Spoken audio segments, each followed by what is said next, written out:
Bonjour et bienvenue sur le podcast One Thing in a French Day.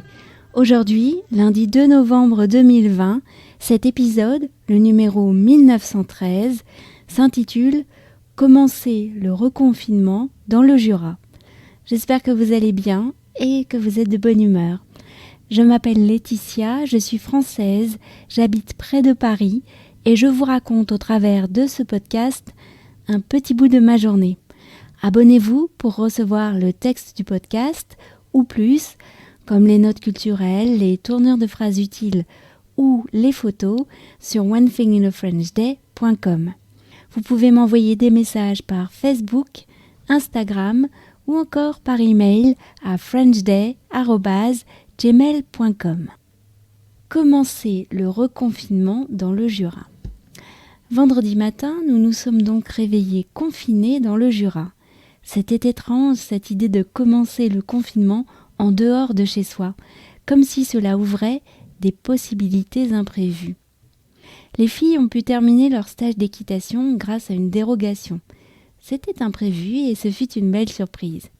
Après les avoir déposées, j'ai échangé quelques mots avec Anne, qui dirige le centre équestre. La veille, quand nous étions arrivés, c'était elle qui prenait un cours dans le manège sur une belle et massive jument. Nous l'avions regardée quelques minutes. Son professeur était très exigeant. « Vous préparez un concours ?» lui ai-je demandé, après lui avoir dit que ça m'avait impressionné d'assister au cours la veille.